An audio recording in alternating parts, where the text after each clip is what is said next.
ఏదైతే TV5 chairman Naidu గారు TTD board చైర్మన్గా ఉన్నటువంటి ఆయనకి సంబంధించినటువంటి ఒక మహిళతో సన్నిహితంగా ఉన్నటువంటి విజువల్స్ దాని మీదన అదంతా ఆర్టిఫిషియల్ ఇంటెలిజెన్స్తో తయారు చేశారు, నా ఫేస్ లాగా ఉండేటట్టు తయారు చేశారు అన్నటువంటిది ఆయన చెప్పుకుంటూ వచ్చారు. అది ట్వీట్ చేసుకుంటూ వచ్చారు. దాని మీద సైబర్ క్రైమ్స్ కంప్లైంట్ చేశానన్నారు. అయితే ఇప్పుడు ఆ మహిళ తనకి తెలిసినటువంటి కుటుంబమే, 30 సంవత్సరాల నుండి పరిచయం ఉన్నటువంటి కుటుంబమే.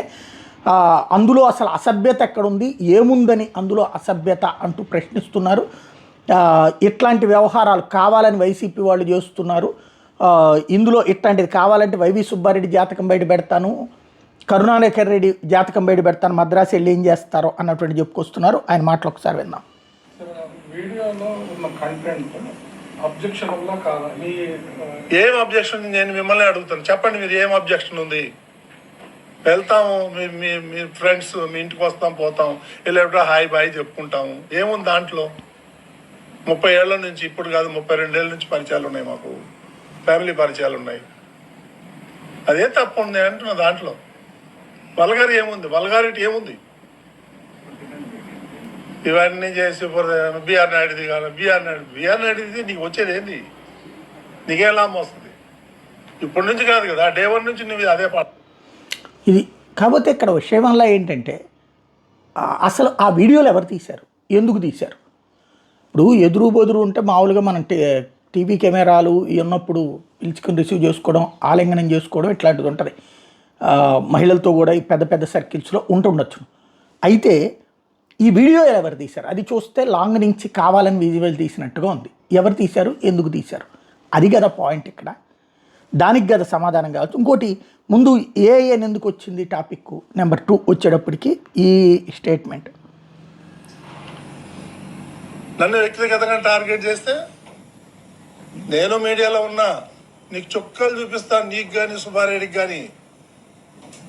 కరుణాకర్ రెడ్డి, నువ్వు మద్రాసులో పోయి ఏమేం చేసావో నాకు తెలుసు. వైవి సుబ్బారెడ్డి ఏమేం చేసావో నాకు తెలుసు. అవన్నీ బయట పెట్టమంటారా? ఇవన్నీ చీప్ పాలిటిక్స్ నా దగ్గర జరగదు, అర్థమైందా? నేను హైదరాబాద్ నడి బొడ్డున నేను ఉండి వ్యాపారం చేస్తున్నా. నేను ఎవరికి భయపడేవాడిని కాదు. ఇందులో పాయింట్ ఏంటంటే, సాక్ష్యాలు ఉంటే బయట పెట్టడానికి ఏంటి తప్పు?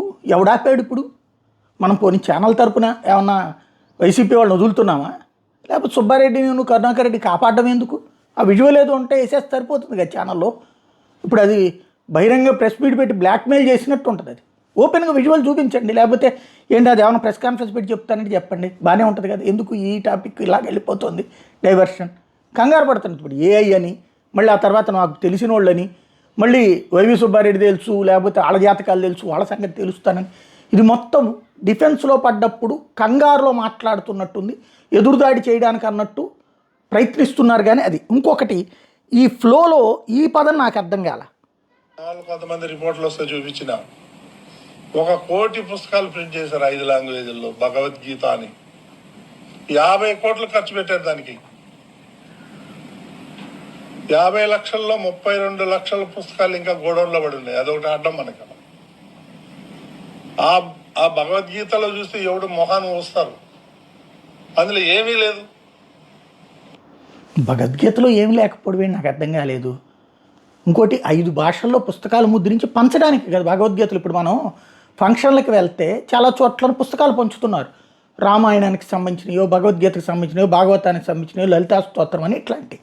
అలాంటిది టీటీడీ పుస్తకాలు కొనుక్కుని పంచుతారు. లేదా టీటీడీ పంచుతుందేమో, మంచిదే కదా, మనమే పంచిపించచ్చు కదా. దాంట్లో ఏమీ లేకపోవడం ఏంటి? భగవద్గీతలో ఏం లేకపోవడం ఏంటి? ఏమైనా ప్రింటింగ్లో ఉట్టి వైట్ పేపర్స్ పెట్టి ప్రింట్ చేస్తే కానీ తీసుకెళ్ళి బొక్కలో వేయాలి.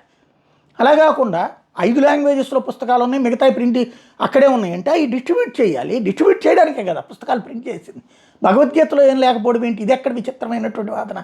అసలు ఏం జరుగుతోంది? ఈ ప్రెస్ మీట్, ఈ స్టేట్మెంట్ చూస్తుంటే సంథింగ్ కన్ఫ్యూజన్గా ఉంది. ఒకసారి క్రాస్ చెక్ చేసుకుని నిర్మలంగా కూర్చుని ఆవేశంతో కాకుండా, వాళ్ళు ఆరోపించారు ఇక్కడ మనకేదో అవుతుందన్నటువంటి ఉద్దేశంతో, ఆగ్రహంతో ఏమేమో మాట్లాడుతున్నట్టుంది, అర్థం పర్థం లేకుండా మాట్లాడుతున్నట్టుంది. కొంచెం జాగ్రత్తగా మాట్లాడితే బెటర్. చెక్ చేసుకుని ఏం జరుగుతుందో స్పష్టతతో కూడినటువంటి సమాధానం ఇస్తే బాగుంటుంది.